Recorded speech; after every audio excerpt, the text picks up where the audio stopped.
بیٹا ہم نظم پڑھے مسلمانِ الجزائر جس کے شاعر مرزا محمود سرحدی ہیں،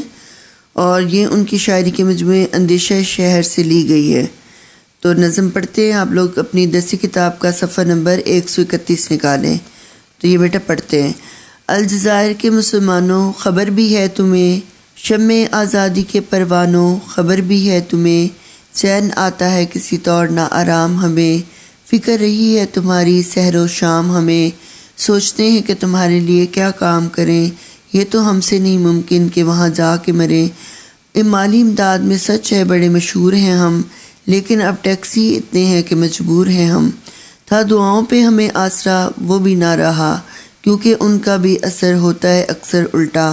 احتجاجوں کے لیے کہیے تو انکار نہیں، ورنہ ہم لوگ کسی حال میں تیار نہیں، ہم سے تو بس یہی ممکن ہے کہ تقریریں کرے یا فرانسیسیوں کے ظلم کی تفسیریں کرے، اور تم لڑتے رہو لڑتے رہو لڑتے رہو۔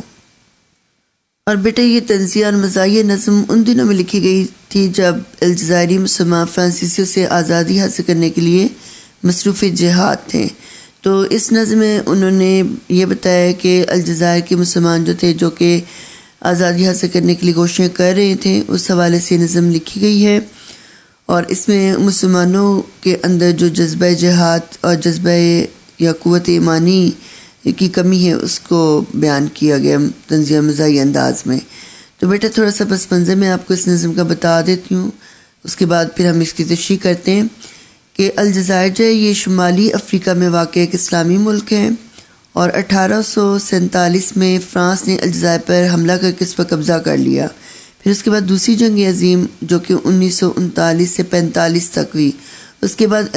الجزائر کے مسلمانوں نے آزادی حاصل کرنے کے لیے کوششیں شروع کر دیں، اور آخر کار پھر 1962 میں الجزائر کے مسلمان جو تھے انہوں نے آزادی حاصل کرنے میں کامیابی حاصل کر لی۔ تو اب جو ہے وہ ابھی ہم اس کی تشریح کرتے ہیں۔ آپ دیکھیں اس میں پہلا بند: الجزائر کے مسلمانوں خبر بھی ہے تمہیں، شمع آزادی کے پروانوں خبر بھی ہے تمہیں، چین آتا ہے کسی طور نہ آرام ہمیں، فکر رہی ہے سحر و شام ہمیں۔ یہاں تک ہم پہلے بند کی تشریح کریں گے۔ اس میں دیکھیں مشکل الفاظ کے معنی۔ پروانوں کا معنی ہوتا ہے دیوانوں، اور اس کے بعد ہے چین، چین کا مطلب ہوتا ہے راحت، آرام، اور کسی طور یعنی کسی طرح، اور اس کے بعد ہے سحر و شام یعنی صبح و شام۔ ٹھیک ہے، تو یہ اس کے حل لغت ہے، مشکل الفاظ کے معنی ہے۔ اس کے بعد اس کا مفہوم یہ ہے کہ اے الجزائر کے مسلمانوں، اے آزادی کے لیے لڑنے والوں پروانوں، تم آزادی حاصل کرنے کی کوشش کر رہے ہو، ہمیں ہر وقت تمہاری فکر لگی رہتی ہے، اس لیے ہمیں کسی بھی وقت سکون نہیں ہے۔ بیٹا اس نظم میں شاعر طنزیہ اور مزاحیہ انداز میں مسلمانوں کی کمزوریوں کی نشاندہی کرتے ہیں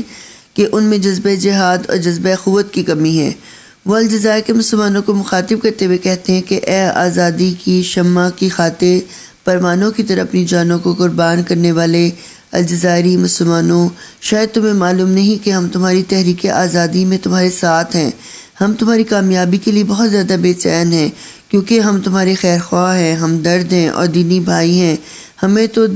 تم سے دلی وابستگی اور لگاؤ ہے، اس لیے صبح و شام تمہاری فکر رہتی ہے، اور ہماری زندگی کا ہر لمحہ پریشانی میں گزرتا ہے، ہم تمہارے دکھ درد میں شریک ہیں۔ جیسے شاعر کہتے ہیں نا کہ یہی ہے عبادت، یہی دین و ایمان، کہ کام آئے دنیا میں انسان کے انسان،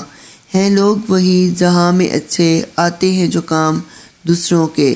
اپنے لیے تو سبھی جیتے ہیں اس جہاں میں، اپنے لیے تو سبھی جیتے ہیں اس جہاں میں، ہے زندگی کا مقصد اوروں کے کام آنا، اور خنجر چلے کسی پہ تڑپتے ہیں ہم امیر،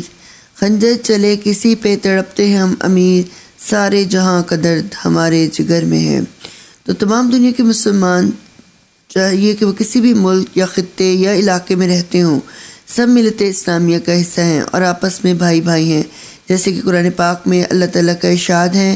کہ مسلمان آپس میں بھائی بھائی ہیں، انما المؤمنون اخوۃ۔ اسی طرح ایک اور حدیث میں آپ صلی اللہ علیہ وسلم کا ارشاد پاک ہے کہ تمام مسلمان ایک جسم کی طرح ہیں، جس کے اگر ایک حصے کو تکلیف پہنچتی ہے تو سارا جسم متاثر ہوتا ہے۔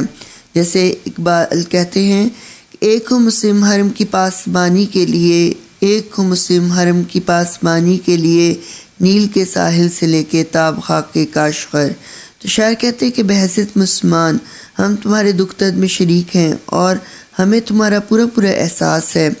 اور ہم تمہارے دکھ درد میں شریک ہیں۔ جیسے کہ شاعر کہتے ہیں درد دل کے واسطے پیدا کیا انسان کو، درد دل کے واسطے پیدا کیا انسان کو، ورنہ طاعت کے لیے کچھ کم نہ تھے کروبیاں۔ اسلام نے تمام مسلمانوں کو اخوت اور بھائی چارے کی لڑی میں پرو دیا ہے اور ان کے درمیان ایک روحانی رشتہ قائم کر دیا ہے، اور یہ خود اللہ تعالیٰ نے روحانی رشتہ مسلمانوں کے درمیان قائم کیا ہے۔ اس وجہ سے اگر دنیا کے کسی بھی خطے میں مسلمانوں پر مظالم ڈھائے جا رہے ہوں، مسلمان جو ہیں وہ وہاں پہ کسی کے محکوم بن چکے ہوں اور ان پر جو ہے کوئی غیر مسلم جو ہے ان کا تسلط قائم ہو گیا ان کے ملک پر،